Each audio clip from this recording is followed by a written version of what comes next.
မင်္ဂလာပါရှင်ဒီနေ့ကတော့ how to use from Microsoft Core in Excel เนาะလောက်ငန်းခွင်မှာဒီ Excel သုံးတော့မယ်ဆိုလို့ရှိရင် file တွေကို connect လုပ်မယ်အဲ့တော့ file တွေကို connect လုပ်ဖို့အတွက်ဆိုရင် Excel Core ကအရန်ကိုအသုံးဝင်ပါတယ် Excel Core ကိုတိထားခြင်းအဖြစ်လောက်ငန်းခွင်မှာ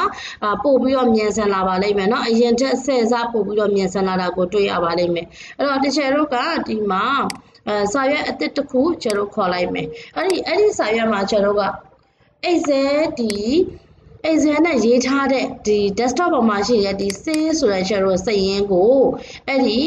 စာရွက်မှာကျွန်တော်ကခေါ်မယ်အဲ့ဒီ save မှာဒီမှာ3ရွက်ရှိမယ် save ရဲ့ item လေးရဲ့အရာလေးရဲ့ရှိမယ်အဲ့တော့ save ဆိုတဲ့ဒီစာရင်းတစ်ခုလုံးကိုကျွန်တော်ကဘယ်မှာယူမှာလဲဆိုလို့ရှိရင်ဒီ sheet 2ဆိုတဲ့ကျွန်တော် SALE save စာရင်းမှာเนาะအယောင်စာရင်းမှာเนาะအဲ့တော့အယောင်စင်းမှာယူမယ်ဟုတ်ပြီအဲ့တော့အဲ့ဒီ data ကိုကျွန်တော်ကပုံမှန်ဆိုလို့ရှိရင်ဒါကြီးကိုဖွင့်မယ် copy ကူးမယ် copy ကူးသွားပြီဆိုလို့ရှိရင်တော့ကျွန်တော်ဘယ်ကိုသွားမလဲဆိုလို့ရှိရင်ကျွန်တော်ရဲ့ဒီအလွတ်ထဲကိုသွားပြီးတော့ page ချမယ်အဲ့တော့ copy ကူးမယ် page ချမယ်ဒီလိုလေကျွန်တော်ကသုံးတယ်ဆိုလို့ရှိရင်သူကမူရင်း data ကကျွန်တော်ကထပ်တိုးလာသမျှ update data တွေကိုကျွန်တော်ကထပ်ပြီးတော့ရိုက်ထည့်နေရမှာပဲဖြစ်ပါတယ်အဲ့တော့ထပ်တိုး data တွေကိုရိုက်ထည့်စရာမလိုဘဲနဲ့ auto update ဖြစ်အောင်ဆိုလို့ရှိရင် data တွေကကျွန်တော်က gap data တွေကဒီ legacy results တွေကနေပြီးတော့ကျွန်တော် from Microsoft Core ဆိုတဲ့ဟာလေးကိုကျွန်တော်သုံးပေးရမှာပဲဖြစ်ပါတယ်ပြန်ပြောမယ်နော် data tab တဲ့က gas data တဲ့ကဒီ file လေးเนาะအဲ့တော့ဒါလေးကကျတော့ပုံမှန်အားဖြင့်ဒီအောက်မှာလဲ from Microsoft Core ဆိုပြီးကျတော့ရှိတတ်ပါတယ်အဲ့တော့အခုသုံးမှာကတော့ဒီမှာ from Microsoft Core ဆိုတဲ့ဟာလေးကိုတစ်ချက်ကလေးနှိပ်ပေးပါပြီးတော့ရင် Excel file ကို connect လုပ်မှာဖြစ်တဲ့အတွက် Excel ကိုရွေးပါပြီးရင် okay ပေးပါOkay ပေးပြီးသားဆိုရင်ကျွန်တော်ကနံပါတ်1အရေးကြီးဆုံးပါရွေးရမှာလဲဆိုတော့ drive ကိုရွေးပေးရပါမယ်အဲ့တော့ drive ထဲမှာကချက်ကဘယ်အပိုင်းထဲမှာရှိရလဲဆိုတော့ခုနက desktop ပေါ်မှာတင်ခဲ့တာဖြစ်တယ်ဒါကြောင့်မလို့ C အပိုင်းထဲမှာရှိပါမယ်အဲ့တော့ကိုယ့်ရဲ့ data ဒီ D ထဲမှာရှိရဆိုရင် D ကိုရွေးပါ C ထဲမှာရှိရဆိုရင် C ကိုရွေးပါပြီးတော့ရင်တော့ကျွန်တော်က user ထဲကိုသွားပါမယ် user ထဲက HP ထဲကကျွန်တော်က desktop ကိုသွားပါမယ် desktop ပေါ်မှာဒီမှာ save ဆိုတဲ့စာရင်းကိုတွေ့ပါပြီအဲ့ဒါတွေကိုတစ်ချက်ကလေးနှိပ်လိုက်ပဲကျွန်တော် okay ပေးလိုက်ပါပြီးရင်ဒီမှာ AR လေးရှိမှာ item လေးရှိမှာ save ရှိမယ်ကျွန်တော်ကဒီ save စာရင်းကိုယူချင်တာဖြစ်တဲ့အတွက်အယောင်စာရင်းစာရွက်ကိုယူချင်တာဖြစ်တဲ့အတွက်သူ့ရဲ့အောက်မှာကျွန်တော်ကဘာတွေပါမလဲဆိုလို့ရှိရင်ဒီ free name တွေပါမယ် date တို့ document number customer ဒါတွေအကုန်လုံးကိုကျွန်တော်ကယူမယ်ဒါဆိုရင်ဒီဘက်ကအများလေးကိုနှိပ်လိုက်ပါเนาะပြီးတော့ရင်တော့ကျွန်တော်ဒီမှာ next ကိုသွားမယ်ပြီးရင် next ကိုသွားမယ်ပြီးရင်တော့ return data to Microsoft Excel ကိုကျွန်တော်က return ပြန်ပို့မယ်လို့ပြောတာပါเนาะအဲ့လိုမဟုတ်ဘူး query တွေကိုဝင်ပြီးတော့ editor လုပ်မယ်ဆိုရင်လည်းဒီ query တွေကိုတန်းပြီးတော့ view data or edit เนาะ edit လုပ်ချင်တယ်ဆိုရင်ဘာကိုနှိပ်လို့ရတယ်အခုကကျွန်တော်က Excel ကိုသွားမှာဒါကြောင့်မလို့ return data to Microsoft Excel ကိုရွေးပေးမယ်ရွေးပြီးတော့ရင်တော့ကျွန်တော် finish ကိုလုပ်ပါမယ် finish လုပ်ပြီးတော့ရင်တော့ဒီမှာ table အနေနဲ့ကြမလားဒါမှမဟုတ် pivot table အနေနဲ့ယူမှာလား pivot sheet အနေနဲ့ယူမှာလားဆိုတာကိုရွေးပေးလို့ရတယ်အဲ့တော့ဒီထဲမှာကျွန်တော်ကဘာနဲ့ယူမှာလဲဆိုရင် table အနေနဲ့ယူမယ်ဟုတ်ပြီအဲ့တော့ table ကိုရွေးလိုက်ပါရွေးပြီးတော့ရင်တော့လက်ရှိ file တွေကနေပြီးတော့ ACD worksheet မှာ data ရှာပြီးသားဖြစ်တဲ့အတွက်ကာစာချစရာမလိုတော့ဘူးပြီးရင်အသစ်မှာရှာကျင်တယ်ဆိုရင်လည်း new worksheet ကိုရွေးဒီဆောင်ရွက်မှာရှာကျင်တယ်ဆိုရင်လည်း ACD worksheet ကိုရွေးပြီးတော့ရင် file name တွေကိုကျွန်တော်ကတစ်ခါတည်းသတ်မှတ်ချင်တယ်ဆိုလို့ရှိရင် property တွေကိုဝင်မှာပြီးရင် connection name ဆိုတဲ့နေရာလေးမှာကျွန်တော်ယူလိုက်တာဒီ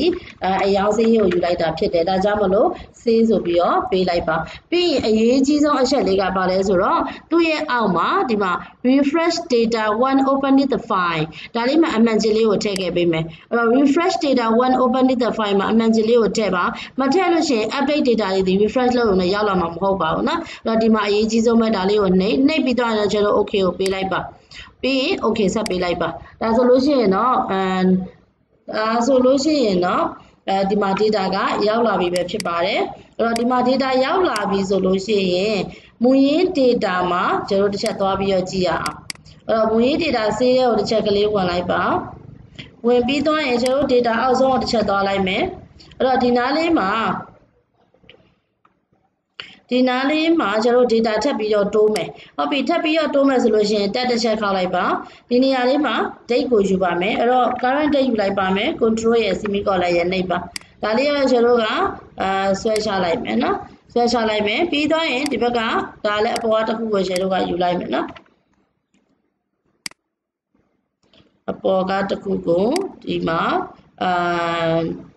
data validation လုပ်ထားတယ်เนาะတခုယူလိုက်မယ်ပြီးဒီမှာလေး data validation လုပ်ထားမယ်ကိုယ့်ရဲ့ item တွေကိုရွေးပါပြီးရင်တော့ဒီမှာquantity ကိုရွေးပါဒီမှာ price ကိုရွေးပါရွေးပြီးသားဆိုရင်ဒီမှာထွက်လာပြီအဲ့တော့ကျွန်တော်တို့ကရွေးလိုက်တဲ့ okay နာမည်လေးကိုမှတ်မိအောင်လို့ဆိုပြီးကျွန်တော်တို့ဒီမှာ customer name နေရာမှာ computer screen ကိုရေးလိုက်မယ် okay ဒါကမူရင်း file မှာဖြစ်တယ်နော်အဲ့တော့ computer screen က sorry